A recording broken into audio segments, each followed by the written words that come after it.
Another Saturday night of Portland's ongoing protests that ultimately end in violent clashes between a small group of people and police. PSU Black Studies professor Shirley Jackson says this isn't helping. And I'm going to use the word that many people in the Black community are using, and that is, it seems like the movement that originally existed has been hijacked. Protests began 60 days ago in response to the police killing of George Floyd and other Black people across the country. The call for tangible change to end systemic racism, Jackson says, is being lost. It's almost as though the African American community has been forgotten in large part. There's a worry that the feeling and the push for racial justice and police reform that everyone was on, to a degree, the same page with, has devolved into a white spectacle. This, according to an NAACP spokesperson. He says not to denounce the overall presence of white people at the protest, but this has become a white spectacle as government buildings have been damaged and objects have been hurled at law enforcement, causing a distraction. We welcome our white brothers and sisters, but I must ask them to remain humbly attuned to the opportunity of the moment and to reflect on what their actions are doing and if they're achieving the goal for African Americans. I noticed your 3 arrows. Are you part of Antifa? This is the Iron Front. Oh. We're frenemies of Antifa. Frenemies? Why don't you like Antifa? I just told you the communist revolutionaries. Oh, yeah. And many of them are seeking to create chaos in order to ignite a communist revolution. That's what I've been saying. Most of them want communism or anarchy or both. Both have an interest in destroying the existing order.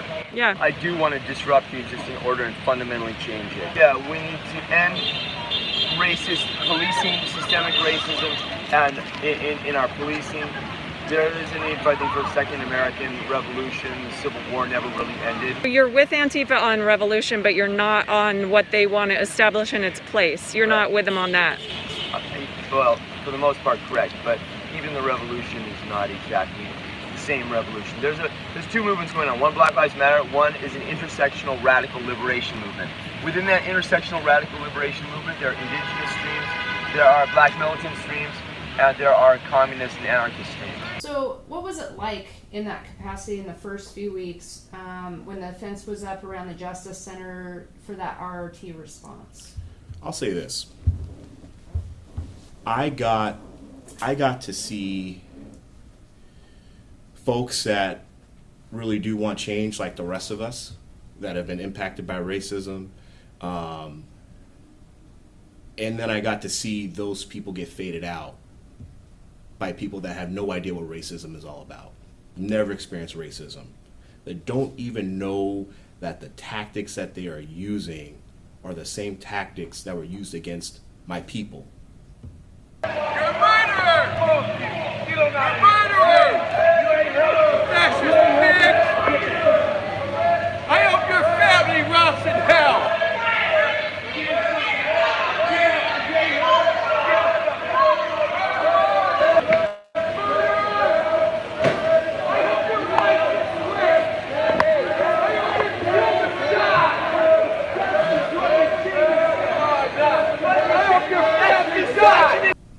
And they don't even know they don't even know the history.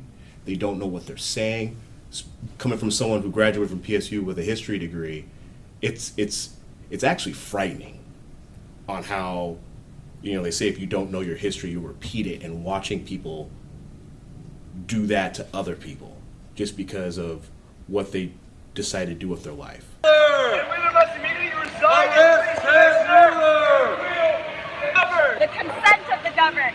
A democracy within a republic. You remember me from yesterday? Of many You said you're going to be states. my ex. We Put your don't shit have down. sovereignty of Put your state. gun down. Take the badge We off. don't Let's do have it. You're a sovereignty of bitch. state. We are Let's do it, bitch. confederacy. By definition, You're a bitch. confederacy. Come on, tough guy. Knock you the fuck out. I will knock you the fuck out. Take your shit off. Let's do it, you fucking punk. See what's up. Let's see what's up, you bitch ass motherfucker. You're a bitch. Go home and beat your wife. The people who have now taken center stage may not be aware of their own privilege in directing this movement into something that was not intended. And there is the real fear that this is going to have a backlash with respect to not only how people look at the Black Lives Matter movement, but how they look at, say, Portland. And it's not all about the chaos and the cleanup and repairs of damage from the night before. A lot of times, someone of color, black, Hispanic, Asian, come up to the fence and directly want to talk to me. Hey, what do you think about George Floyd? What do you think about what happened about this? I go up to the fence, someone white comes up, F the police, don't talk to him.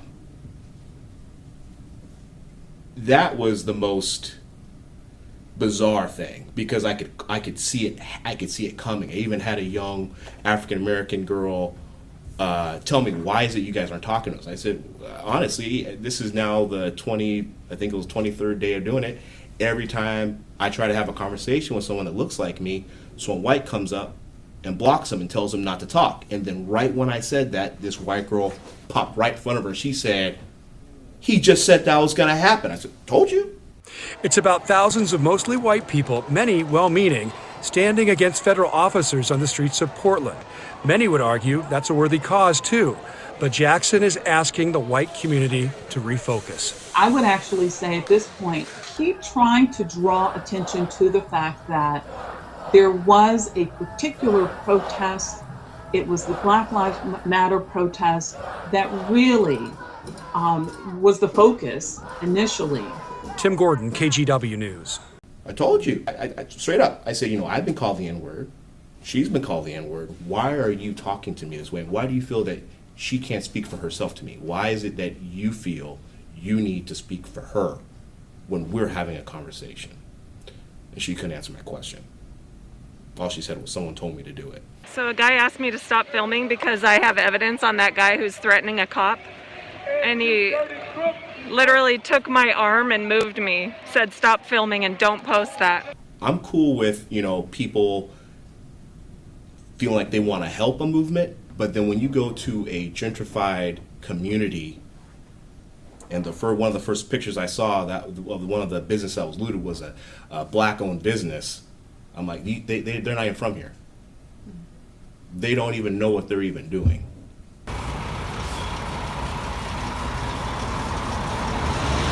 Can I interview you? Oh, okay. What are you doing?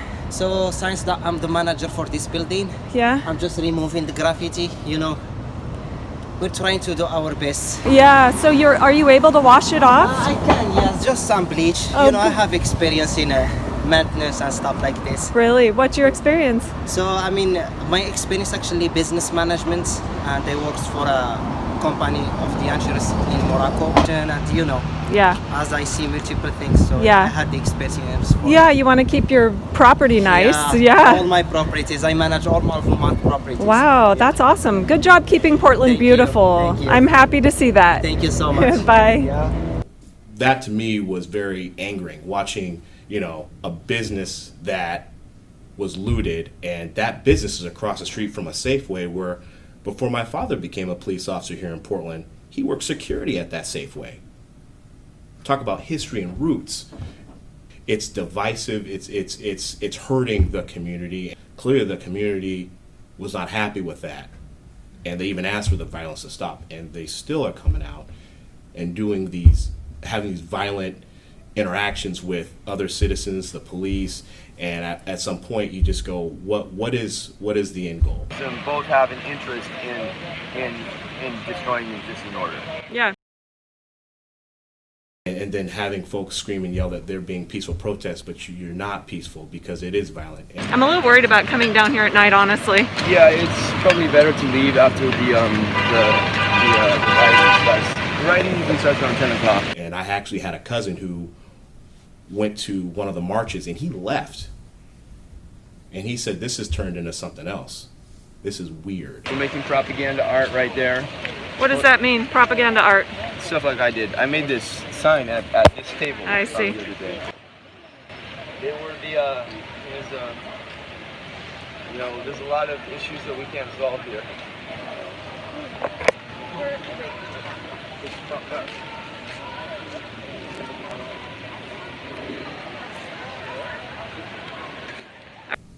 So having an African American male marching and then leaving, like I said, it's been very eye-opening. We're from here. This is our city. Why I don't understand why people are coming here and destroying it. And many of them are seeking to create chaos in order to ignite a communist revolution. That's what I've been saying. It says something when you're at a Black Lives Matter protest. You have more minorities on the police side than you have in a violent crowd. And you have white people screaming at black officers. You have the biggest nose I've ever seen. You hear these things and you go, where are these people are they gonna say something to this person? No. Having people tell you, what to do with your life, that you need to quit your job, that you need to, you're hurting your community, but they're not even part of the community. And once again, you as a privileged white person telling someone of color what to do with their life. And you don't even know what I've dealt with, what these white officers that you're screaming at, you don't know them. You don't know anything about them. I hope your family rots in hell. I saw this image of, I think it's 4 officers with this huge explosive firework, like one of the big ones, exploding in the midst of our officers. And one was you, and one was one of our sergeants, who's also African American. And to me, that image stood out because the demonstrations are for Black Lives Matter, and 2 of my colleagues who are African Americans are standing there and nearly died. You just don't know what it is that you're going into. I'm a Democrat. I'm an elected official. I'm African American. I have 8 years or 12 years of experience in the Georgia House of Representatives, 8 years as county exec. And as county exec, I've had to manage a very large, probably one of the largest police departments in the state of Georgia, where I lost 2 police officers in one night, among several others I lost, but I lost 2 in one night. By the way, they happened to have been African American. When these start off, we're not out. So rapid response team, we're not out there. It's one of those things where once the demonstrations start taking a turn, then that's when we start looking at us even leaving wherever we're staged out, taking projectiles, rocks, bottles. At that point, the sound truck comes out and starts, warning the crowd, hey, this, we want the crowd to remain peaceful. They'll start warning and letting the crowd know, basically, that the tone of the protest is shifting. Now the sound truck has already given these warnings. Sometimes it's already escalated to, it's an unlawful assembly. People using slingshots and using like ball bearings and tennis balls and golf balls and rocks. And so now it's not peaceful anymore. There's been so much intensity out there night after night, for weeks and weeks on end. And it's hard, I think, to capture in words some of the emotion and some of the experience. By and large, most law enforcement officers, those men and women who honorably wear their uniforms each and every day to go out, when they're running towards a situation, others are running from it. So we have to stand with them. And I'll say this, I have 2 words. We need more funding for police officers, not less funding. And most people, including black people, they want law enforcement to be out there enforcing the law. I think people just want it to be, they want them to be fair. They want them to be swift in justice. And we lost a baby girl too in Atlanta, 8 years old, and it wasn't to a police officer. More people have died from the protest of Black Lives Matter than prior to that. And so sometimes it's hypocritical. It's almost as if some black lives matter, but all black lives should matter, and all lives should matter. And so I thank you, Mr. President, for what you're doing, and I stand silently with you. I already know what the problems are. We already know what things we need to improve. I'm excited to hear from people that are creative from the community, that have ways that they want to see problems fixed, solutions. I would love to see Pastor Hennessy lead a march with officers down to this protest and show these kids what a peaceful meaningful protest looks like, where we march together and show them what it looks like together. That would be something to see.